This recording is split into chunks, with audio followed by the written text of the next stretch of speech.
এপিসোডের শুরুতেই দেখতে পায় যে সিংহওয়ান আর ওয়াংয়ান তাদের বাড়িতে চলে আসে।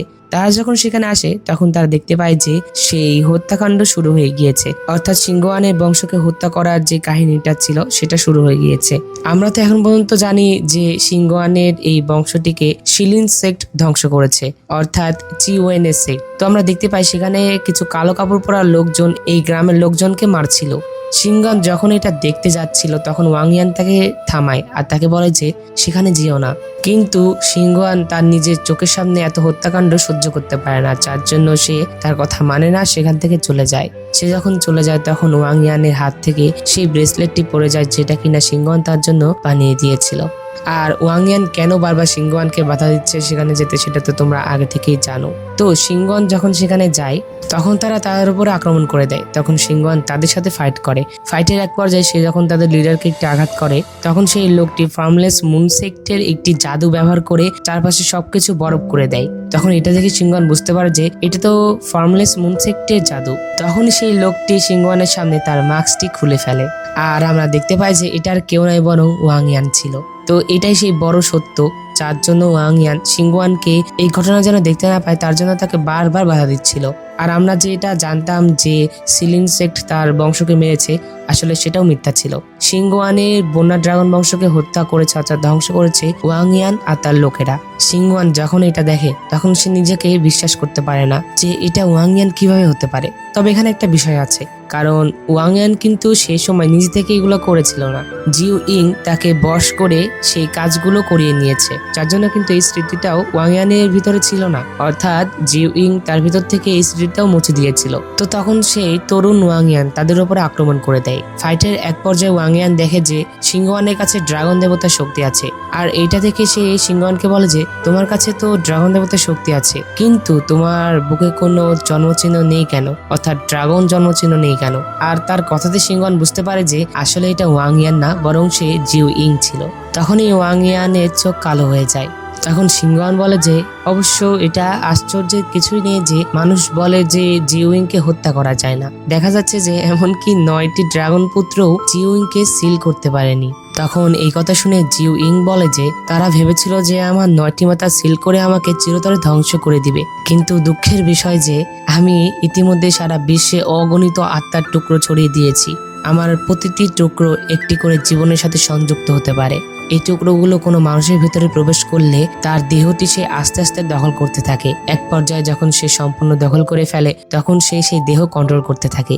যতক্ষণ এই টুকরোগুলো অবশিষ্ট থাকবে ততক্ষণ জিউইং মারা যাবে না। অর্থাৎ এখানে তারা বুঝাতে চাচ্ছিল যে এই 9টি ড্রাগন পুত্র জিউইং এর 9টি মাথা সিল করেছিল ঠিকই, কিন্তু তার সিল করার আগে জিউইং তার আত্মার অনেকগুলো টুকরো করে পৃথিবীর বিভিন্ন জায়গায় ছড়িয়ে দিয়েছে, যার জন্য তাকে সিল করার সত্ত্বেও সে নিজের নিয়ন্ত্রণ করতে পারতেছে। এবং যতক্ষণ পর্যন্ত না তার সেই টুকরোগুলো অর্থাৎ আত্মার টুকরোগুলো খুঁজে এনে ধ্বংস না করা হবে ততক্ষণ পর্যন্ত তাকে একেবারে মারা সম্ভব না।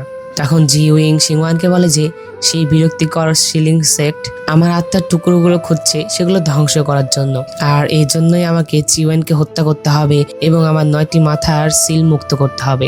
এই কথা শুনে ওয়াংয়ান বলে যে, অর্থাৎ বৃদ্ধ ওয়াংয়ান, সে বলে যে তার মানে এই জন্যই তুমি ড্রাগন বংশের কোনো লোককে খুঁজছো, কারণ একটি ড্রাগনই পারে আরেকটি ড্রাগনকে হত্যা করতে। তো তারা যখন কথা বলছিল তখন সেখানে সিংহওয়ানের মাস্টার ছোট্ট সিংহওয়ানকে কাঁধে করে নিয়ে সেখানে আসে। ছোট্ট সিংহওয়ান যখন সেখানে আসে তখন সে দেখতে পায় যে কারা যেন তার বাবা মাকে আঘাত করছে। তখন সে চিৎকার করে যখন তার দিকে যেতে চায় তখন জিউইং তাকে ধরে ফেলে। এতে সিংহওয়ানের মাস্টার ছোট্ট সিংহওয়ানকে তার দিকে টেনে নেয়, কিন্তু এর মধ্যে জিউইং সিংহওয়ানের ভিতরে তার একটি আত্মা প্রবেশ করিয়ে দেয়। সে যখন এটা করে তখনই ওয়াংয়ানের ভিতর থেকে জিউইং বের হয়ে যায়। তখন সিংহওয়ানের মাস্টার ছোট্ট সিংহওয়ানকে নিয়ে সেখান থেকে পালিয়ে যায়। তো এরপরে সেই সিনটা ছিল, অর্থাৎ যেখানে সিংহওয়ানের মাস্টার মারা যাবে। তো তখন সিংহওয়ানের মাস্টার সেই লেকের কাছে আসে যেখানে সে মারা গিয়েছিল, সেই পাথরের কাছে সে বসে থাকে।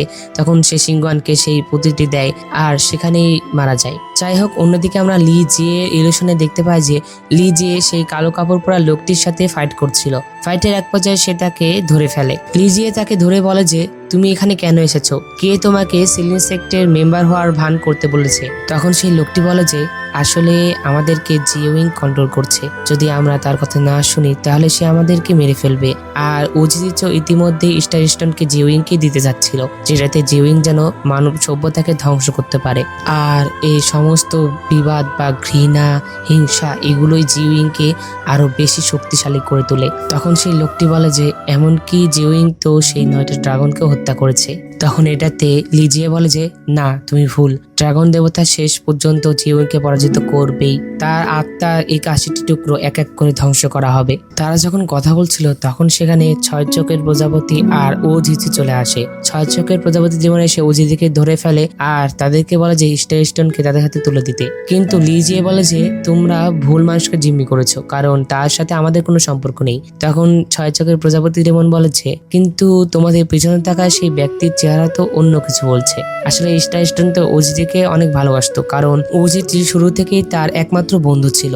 এটাতে স্টার স্টোন তাদের সাথে ফাইট করা শুরু করে দেয়। সেই বাটারফ্লাই ডেমন যখন ওজিজির গলায় অনেক শক্ত করে চেপে ধরে তখন স্টার স্টোন আর নিজেকে নিয়ন্ত্রণ করতে পারে না, সে আস্তে আস্তে নিজের নিয়ন্ত্রণ হারাতে থাকে। আর এখানে কিন্তু একটা বিষয় ছিল যে বাটারফ্লাই ডেমন কিন্তু 2 যমজ ভাই ছিল। তো স্টার স্টোন যখনই বিস্ফোরিত হতে লাগে তখনই বাটারফ্লাই ডেমন সেখান থেকে চলে যায়। তো তখন স্টার স্টোন বাস্ট হয়ে যায়। যাই হোক, অন্যদিকে আমরা সেই স্টার স্টোনের বাহিরে বর্তমান জগতে ইউচিকে দেখতে পাই। তার সাথে সেই 2জন ডেমন হান্টারও ছিল। ইউচি সেখানে এসে সিংওয়ানের রক্ত মাখানো সেই জিনিসটা সেই পাথরের উপরে রেখে দেয়, আর এই রক্তের মাধ্যমে সিংওয়ানরা সেই স্টার স্টোন থেকে এই পথ দিয়ে বের হতে পারবে। তো স্টার স্টোনের ভেতরে আবার লিজিয়েকে দেখতে পায়। তো সেখানে বিস্ফোরিত হওয়ার জন্য তারা সবাই অনেক আহত হয়েছিল, কিন্তু তখন লিজিয়ে স্টার স্টোন দেখতে পায়, অর্থাৎ স্টার স্টোন বিস্ফোরিত হয়ে আবার পাথরে পরিণত হয়ে গিয়েছিল। লিজিয়ে যখনই স্টার স্টোন নিতে যাবে তখনই তার হাতের ওপরে পা রাখে ইওয়ান উহো তো এতক্ষণ ধরে লিজিয়েকে বলেছিল যে সে তার ভাই হয়, কিন্তু আসল সত্যতা এখন বলবে, কারণ সে তো আর তার ভাই না, সে এতক্ষণ ধরে তাকে প্রতারণা করছিল। ইওয়ান উহো যখনই স্টার স্টোনের উপরে পা রাখে তখনই বাইরের জগতে স্টার স্টোন ফাটতে শুরু করে। আসলে এটা ইওয়ান উহোর জন্য হচ্ছিল, কারণ সে তো বাটারফ্লাই ডেমন, আর সে এই স্টার স্টোনের ভিতরে প্রবেশ করেছিল শুধুমাত্র সবাইকে সেখানে বন্দি করে নিজে বের হতে চাচ্ছিল। আর এই স্টার স্টোনের প্রকৃত মালিকও তারাই, অর্থাৎ এই ইওয়ান উহোরই স্মৃতি এখানে দেখানো হচ্ছে আর কি। তো তখন এগুলা দেখে স্টার স্টোনের ভিতরে লিজিও বুঝতে পারে যে এটা আসলে সেই ইওয়ান উহো না, বরং এটা হলো সেই বাটারফ্লাই ডেমন ইওয়ান উহো। তখন ইওয়ান উহো বলে যে হ্যাঁ, তুমি ঠিক বলেছো। এই কথা বলে সে লিজিয়ের পেটে ছুরি চালিয়ে দেয়। তখন লিজিয়ে কাতরাতে কাতরাতে তাকে বলে যে তাহলে তুমি আমার ভাই নও? তখন উহো বলে যে না। তখন লিজিয়ে বলে যে তাহলে তুমি আমার মতো দেখতে কেন? এটাতে ইওয়ান উহো বলে যে আমি তোমার মতো দেখতে নয়, বরং তুমি আমার মতো দেখতে, আর তুমি কে এটা তুমি কখনোই জানতে পারবে না। এই কথা বলে ইওয়ান উহো স্টার স্টোন নিয়ে সেখান থেকে চলে যায়, আর লিজিয়ে সেখানে অজ্ঞান হয়ে যায়। যাই হোক, অন্যদিকে বাহিরে আমরা দেখতে পাই যে সেই স্টার স্টোনটি আস্তে আস্তে অনেক বেশি ফেটে যাচ্ছিল। এটাতে বাইজে আর ওজিজি অনেক টেনশনে পড়ে যায় যে তারা কিভাবে এখন এটা ঠিক করবে। তখন বাইজে বলে যে এটা ঠিক করার একটা উপায় আছে। তখন ওজিজি বলে যে কি সেটা? তখন বাইজে বলে যে ড্রাগন দেবতার শক্তি। তার মানে এখন ওজিজির ভিতরে যে ড্রাগন দেবতার শক্তিটি রয়েছে সেটা দিয়ে তাকে স্টার স্টোন ঠিক করতে হবে, কারণ ড্রাগন দেবতার শক্তি সবকিছু পুনরুদ্ধার করতে পারে এবং মৃতকে জীবিত করতে পারে। এই কথা শুনে ওজিজি আর বেশি দেরি না করে ড্রাগন দেবতার শক্তি দিয়ে স্টার স্টোনকে ঠিক করতে থাকে। তখন বাইজেও তাকে সাহায্য করে। তারা যখন স্টার স্টোন ঠিক করছিল তখনই সেখানে ইওয়ান উহো চলে আসে, কারণ সে তো স্টার স্টোন পেয়ে গিয়েছিল, তার জন্য সে এখন বর্তমান জগতে চলে আসে। তো ইওয়ান উহো যখনই বাড়ি আসে তখনই আমাদেরকে একটি ফ্ল্যাশব্যাক দেখানো হয়। ফ্ল্যাশব্যাকে বাটারফ্লাই ডেমন ইওয়ান উহোর ভিতর থেকে বলছিল যে আমি আমার রাক্ষসী শক্তি এই স্টার স্টোনের একটি খণ্ডের ভিতরে দিয়ে দিয়েছি। একবার ওজিজির হাতে থাকা সেই খণ্ডটির সাথে আমার এই খণ্ডটি অর্থাৎ স্টার স্টোনের এই খণ্ডটি যদি তুমি যুক্ত করো তাহলে সম্পূর্ণ স্টার স্টোনটি ভেঙে যাবে। ওজিজি অবশ্যই নিজেকে উৎসর্গ করবে ড্রাগন দেবতার শক্তি প্রকাশ করে, সেই সুযোগে তুমি তার শক্তিটি দখল করতে পারো, অর্থাৎ ড্রাগন দেবতার শক্তি সেই সুযোগে তুমি নিতে পারো। এই ফ্ল্যাশব্যাক দেখানোর পর আমরা দেখতে পাই যে ইওয়ান উহো তার কপাল থেকে একটি স্টোন বের করে, আর সেটার মাধ্যমে সে ওজিজির কাছ থেকে ড্রাগন দেবতার শক্তি তার ভেতরে শুষে নিতে থাকে। আর যেহেতু উচিচি অনেক আহত ছিল, যার জন্য সে নিজেকে রক্ষা করতে পারে না, এমনকি বাইজেও তাকে সাহায্য করতে পারে না, কারণ তারা দুজন এতক্ষণ ধরে স্টার স্টোনকে ঠিক করতে তাদের প্রায় সমস্ত শক্তি দিয়ে দিয়েছিল। যাই হোক, অন্যদিকে আমরা চিওয়েন আর উইকে দেখতে পাই। তারা উজিচির পিছু করতে করতে একটি জায়গা চলে আসে। তখন ওজিচি তাদের উপরে আক্রমণ করে দেয়, আর এই ফাইটের মধ্যে উইর কাছে থাকা সেই টোকেনটি পড়ে যায়, যেটা কিনা চিওয়েন তাকে দিয়েছিল। সেটা যখনই পড়ে যায় তখন তার ভিতর থেকে সেই সাপটি বের হয়ে আসে আর সেই উইর ভিতরে ঢুকে পড়ে। সে যখনই উইর ভিতরে প্রবেশ করে তখনই উইর চোখ একদম কালো হয়ে যায়। আসলে এই সাপটি জিউইং ছিল।